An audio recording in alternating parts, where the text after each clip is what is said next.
Hello, hello. We are back with it's round five. Round five. Round five. Five Round of six. six of the barbecue at the end of the season. We've got Brendan Moses versus Griffin Peters coming up. Uh, what are their records so far? 4-0 versus 4-0. 4-0. They are the only undefeated match left. There's another 4-0, but they are playing it out there right now. But enough about the people that don't matter. Some about the people that do. Uh, Brendan's on. Brendan, who came to join us at the judge table, is on Maridon, Calic Shadow Rider, like Whimsicott offense. And Griffin is on Maridon, Zamazenta, Shenpao Dragonite, Volcarona, Insane. Uh, should be a very interesting matchup. I don't know if you have any thoughts. I know from first-hand experience that Fake Tears Whimsicott can blow everything up. So Brendan definitely has tools to overcome some of the more defensive pieces and negative type matchups. But Griffin's team is very hostile to Shadow Rider, so the matchup is kind of skewed in his favor at first glance, at least. Um, we noticed a few interesting things on the sheet, one of which I wrote about earlier. I don't know how much of that we're at liberty to talk about, but we are getting ready to team preview. We are watching Griffin's perspective. One thing to note about this matchup, all six Pokemon can come for Griffin's side, and honestly, all six Pokemon can come for Brendan's side. I don't think there's like Torgraph is really strong into like the Pound mode, but then struggles into like Volcarona a lot, right? But then like Incin, for example, is really good into like the Volcarona stuff, but struggles into like Dragonite. So it should be really interesting based off game one, how they end up adapting. Maridon in the front with Incin is interesting with Zama Pow in the back for Griffin. Usually this team really likes to lead Maridon just because Scarf gets a lot of value, like Volt Switch and Snarl and stuff like that. Seems that we're seeing Maridon Whimsicott on Brendan's side versus Maridon Incin. Okay, so right off the bat, there's several things to consider. Incineroar obviously has fake out pressure, which mitigates the otherwise pretty scary known speed interaction between the two Neuron. But we have Whimsicott on Brendan's side, threatening an immediate tailwind. It's also worth noting that, well, while I did say this interactions were unknown, we saw in Team Preview that Griffin's Miraidon is Choice Scarf, so it will be moving first. Barring tailwind. Barring tailwind. I'm curious to see if Whimsicott makes it to this turn. The question is, does Incin elect to click based off the Terra Electric that we're seeing, most likely we're also seeing a fake out come out. I think it's the only world where that makes sense, and it's in fact a double target into the Maridon. Griffin using his Terra early to try to get an advantage. Fake out comes out, no Terra comes out. Yeah, Wait, what? He canceled the Terra. Yeah, it was very. Oh. Uh-oh. It just stopped working as soon as the match started. Uh-oh. We do have a bit of a technical issue. We do have a bit of a technical issue. In the meantime, Griffin's Marilyn has safely gotten off the field. We see some options in the not particularly comfortable in the current board state. Whimsicott has been left alone to do its thing. No tailwind or anything. It's not. Yeah, oh yeah, because if we had seen, So if we've seen an attack, we know it would go before. But so it's Moonblast coming out of the Whimsicott. the technical difficulties,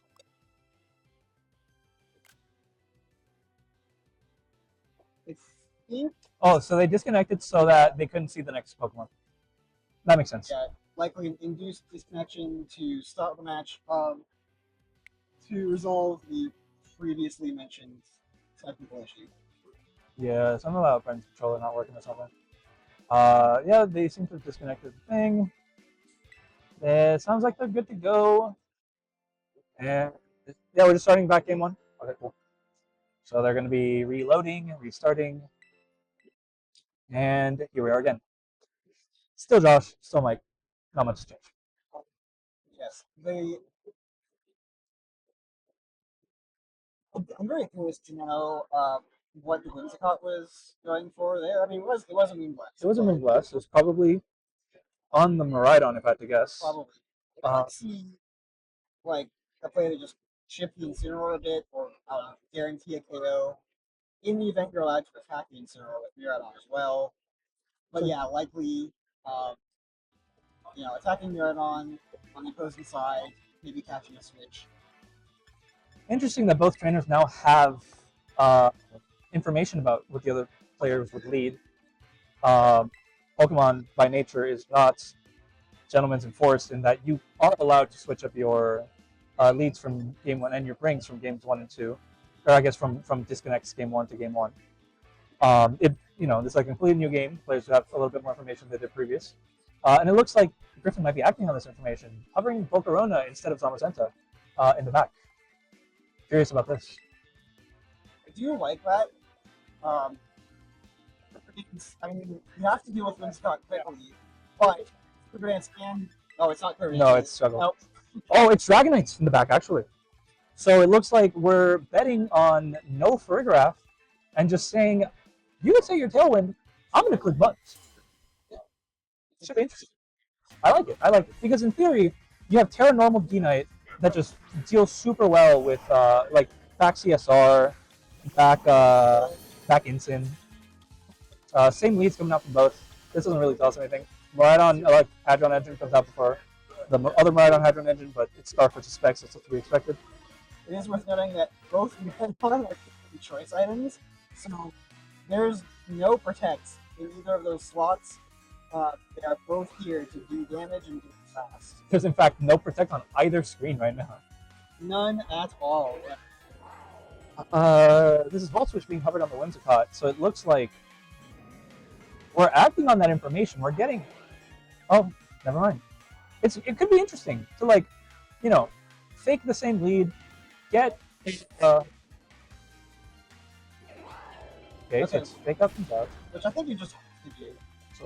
Because if that Miraidon is allowed to move, you are losing the Pokemon. Now Tailwind comes out and we waste some Tailwind doing nothing. Volt Switch comes out and Pal can come out. Pal has Shard on this team. Critical hit on Whimsicott, really big. Either Pokemon can come out and it's... This does put Whimsicott in range of Ice Wind, but Dragonite. we are seeing Dragonite. Yeah, the Sleepy. This Dragonite has been on the bench and he has woken up.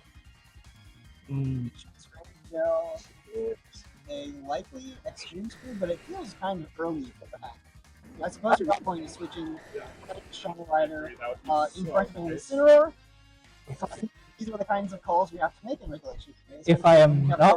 If I'm not mistaken, if Dragonite Terra Normal E-Speeds and Pouch switches in, Maridon is dead. That is absolutely a play you can go for. And it looks like that's the play that Griffin is going. Now, training changes this a lot. There's a world where CSR comes in, but does it come in on the right slot?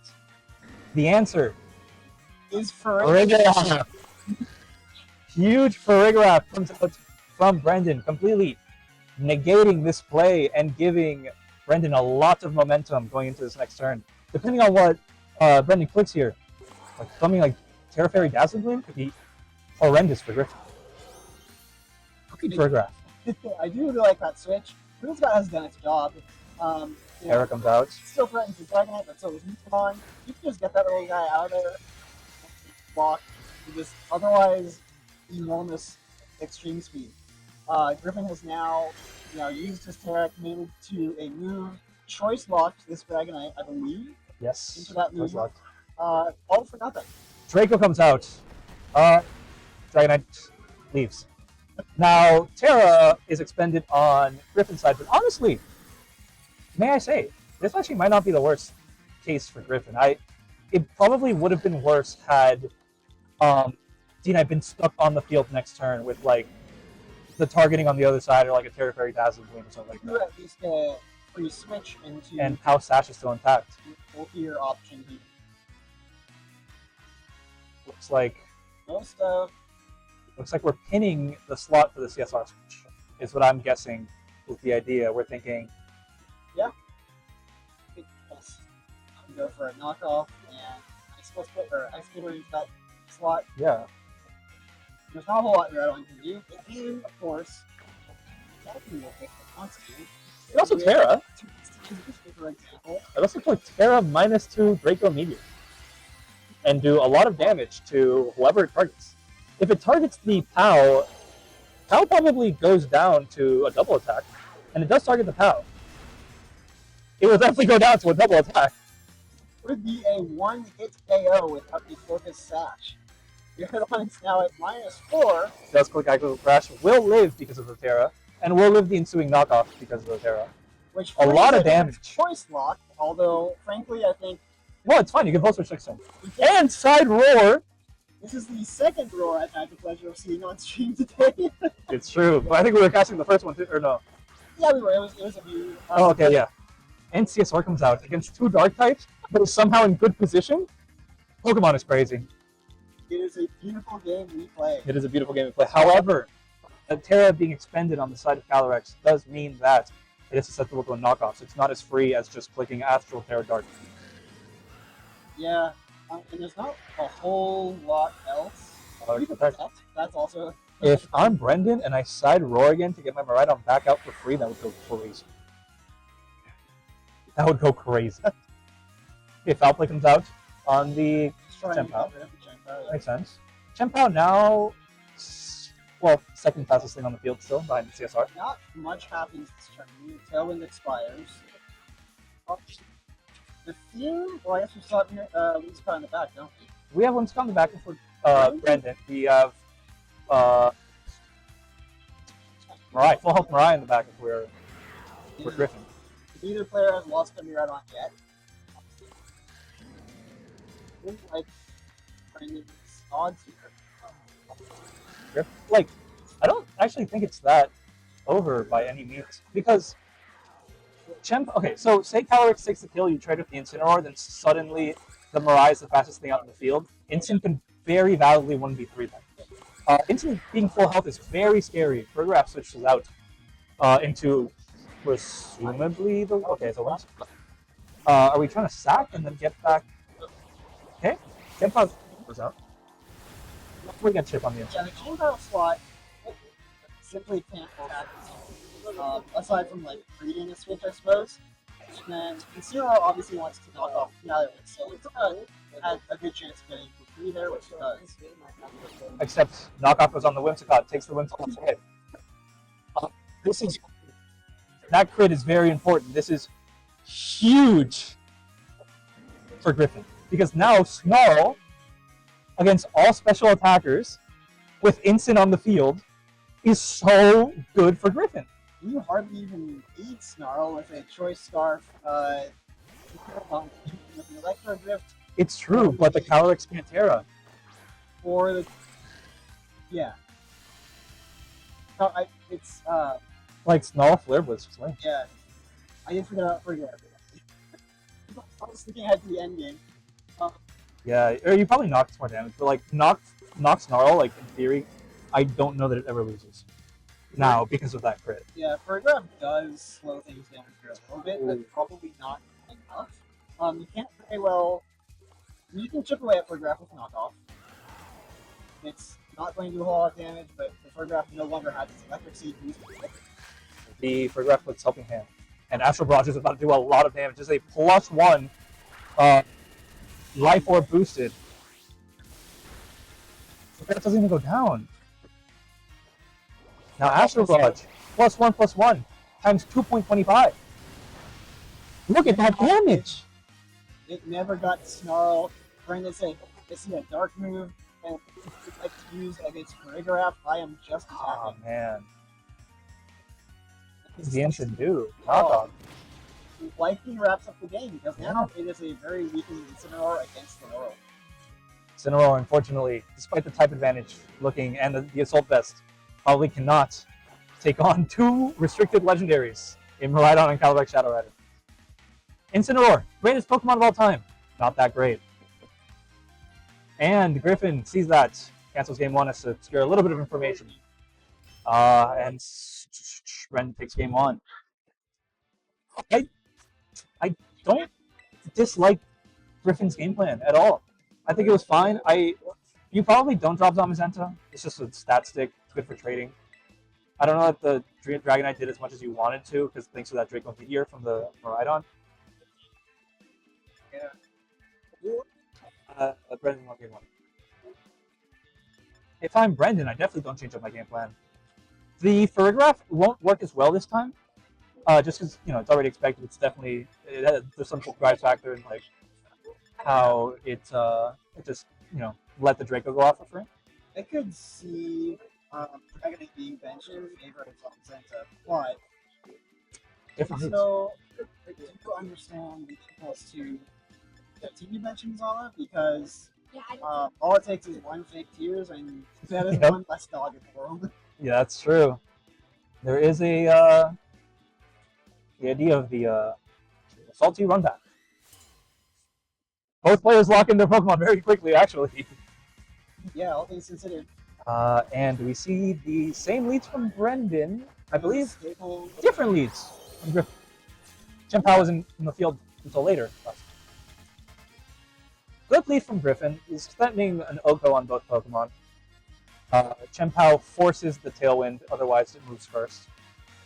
And either way, this Miraidon is going to get pinned by whatever it is that it, if you target the other Mirai, then Chien-Pao lives. If you target the Chien-Pao, then Mirai gets a quick Draco. Yeah, there's not really, where's the scene where that can probably switch in on a choice, but Draco Meteor, but there's you don't want to switch it on a space. Yeah, there's not really anything that is comfortable. Ooh. Brenden makes a safe play. There's no ground type on Brenden's team, therefore this Volt Switch is going to hurt. Switch chips away, Griffin's Miraidon, and gets Brenden out safely. I think this kills.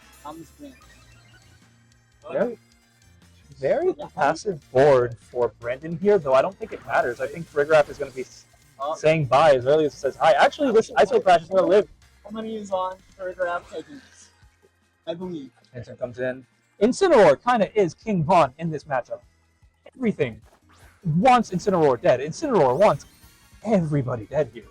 Incineroar can very easily achieve that. It is an excellent matchup for Incineroar. Seeing it come out, Espo Crash comes out, will not kill the Farigiraf by barely. Okay, the Pokemon that doesn't do a whole lot of damage, and another one that doesn't do a whole lot of damage against two dark types. If you're Whimsicott, you've done your job. You could just chip Chien-Pao, but you have a whole lot to achieve here, unfortunately. Protect actually goes very unpunished, even though the Whimsicott has Encore, it cannot click it because Chien-Pao is a dark type. And now this U-turn is going to go off. Faint from Farigiraf, there's no more protection from priority attacks. And now this Dragonite and Chien-Pao is looking very strong. Moonblast already went off, so this is a pretty safe switch into, I'm assuming, Dragonite to try to start getting your damage off. It's important to note that Terra E-Speed with POW on the field goes Whimsicott from full. This is very important because whatever Pokemon that Brenden likes to go into cannot protect the Whimsicott. You see other X playing on the free switch. There's not a whole lot.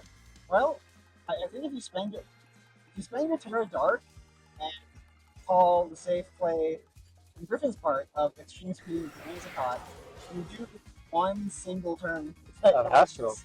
But it doesn't even do that much, and you just end up eating an E-Speed next turn. You do. Griffin finds himself in a very strong position right now with the Farigiraf being painted. It's kind of... Farigiraf is like the dam, protecting the flood from the city. E-Speed goes off onto, presumably, the Whimsicott. It does go off onto the Whimsicott. It Okos the Whimsicott. What will the horse do? Let's follow them. It's a Chien-Pao after one. Chien-Pao did not Sucker Punch. It doesn't have Sucker Punch. It's Ice Shard. It's Ice Shard, right? It crunches. That's what's so cool about this team. So many Chien-Paos to get. Yeah, Crunch is goes the Calyrex. It's this is a team built originally by a Japanese player, Arubega. Well, actually, apparently built originally by an American player, Sohai. But the Crunch Cow is a very cool Pokemon because it doesn't have to play those mind games with the CSRs. Yeah. Now Ice Shard plus E Speed. Extreme speed locks up into. Battle is canceled again. Now we're looking on game 3. Both players taking their games in dominant fashion too. Just kind of back and forth. It's kind of how it goes with these HO games. You either win or you don't. Two very explosive teams in a very explosive format. Sets. Both players bringing the same 6 as last time. Team lock is an effect. Brenden, Ah, I feel like.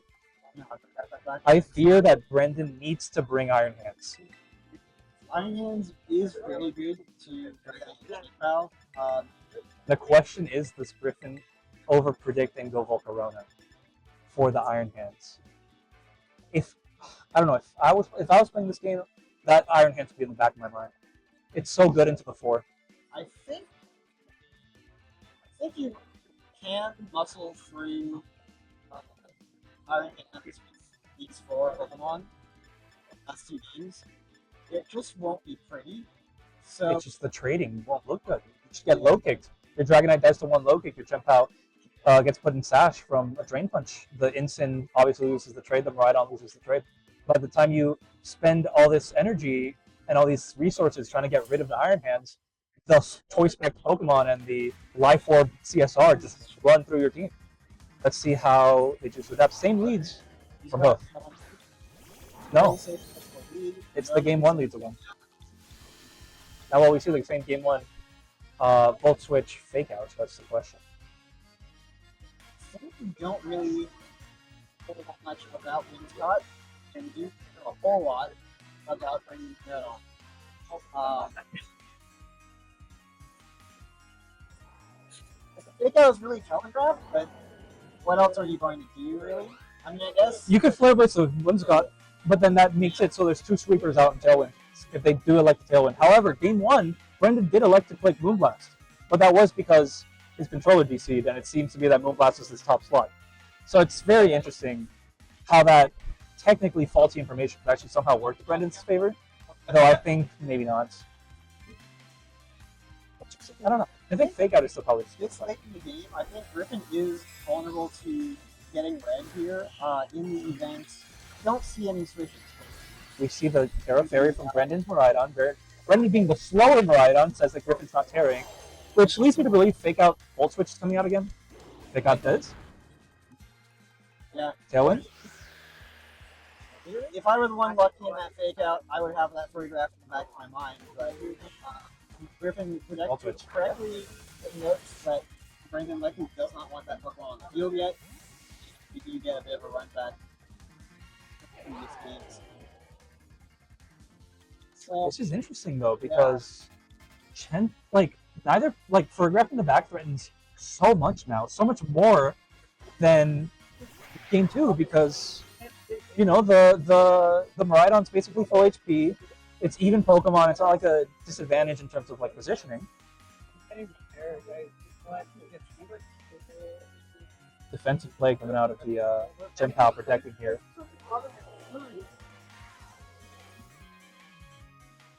yeah, I feel like Griffin, you do probably just have to try and wait out that Tailwind.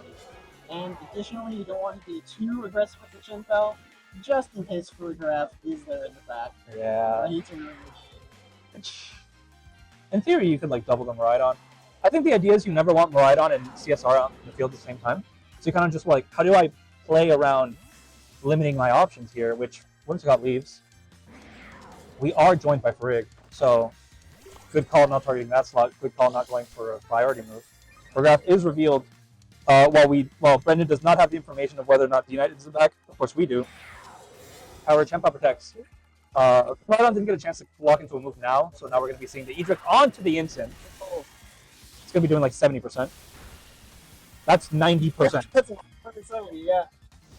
But Sinnoh with the Assault Vest lives to launch a Flare Blitz and take itself down. Takes its own life.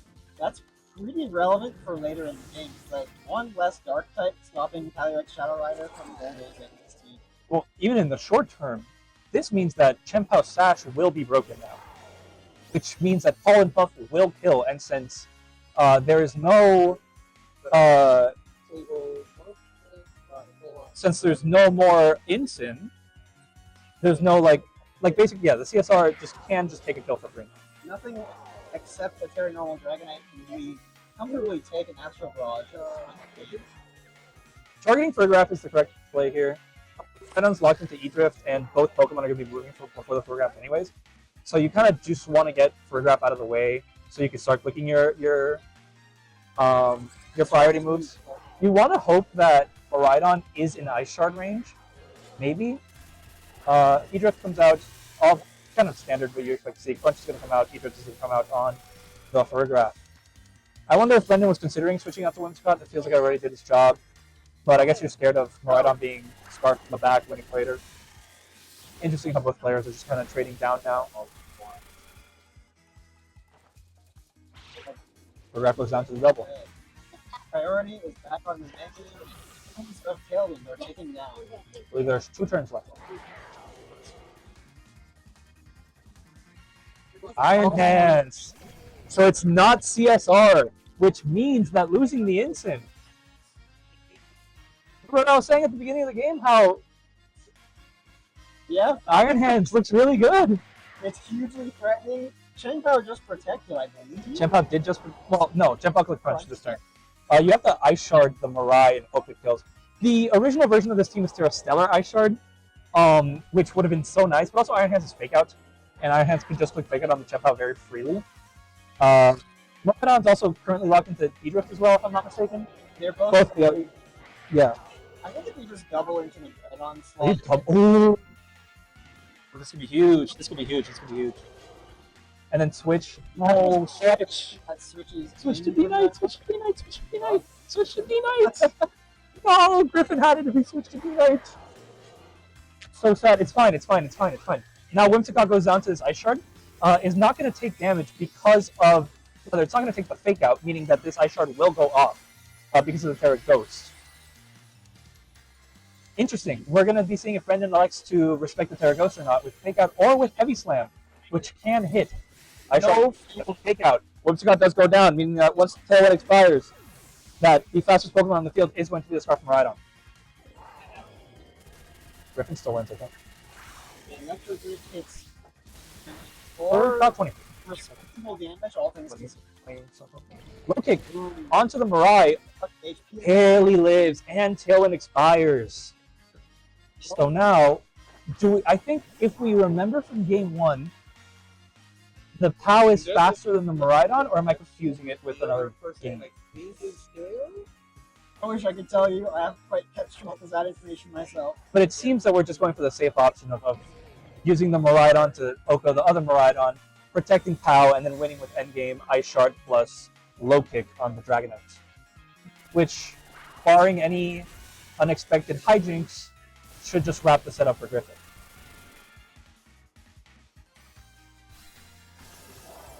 Wow, living on like 4 HP is so huge for Brenden there, especially with the Sword of Ruin. Yeah. Heavy Slam comes out, hits the POW. What a it's a 3v1. And while Hands is impressive, don't get me wrong. Less so without Quark Drive.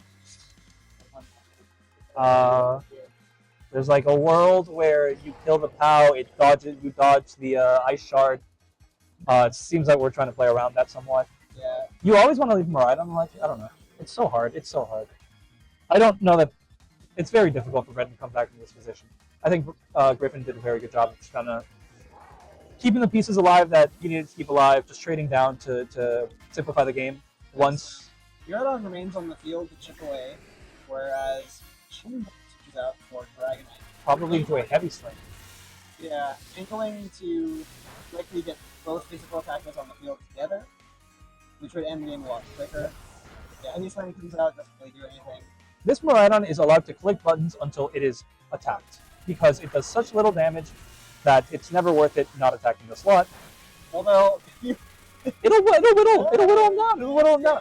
It's low kick. Low kick does more damage though. And with that, Griffin Peters takes the set over Brenden Moses and advances to 5-0 at the Barbecue Cup. Well played, well played, well played. Some very exciting plays shown off by both trainers here. This is I really can't state enough how explosive of a match this has been. It's a very explosive format. Was game 1 4-0 as well or no? Game 2 was a 4-0. Was game 1 a 4-0? Both games were over by the time Tailwind expired, which was crazy. Like, just very well played by both trainers. It was just very fun to watch.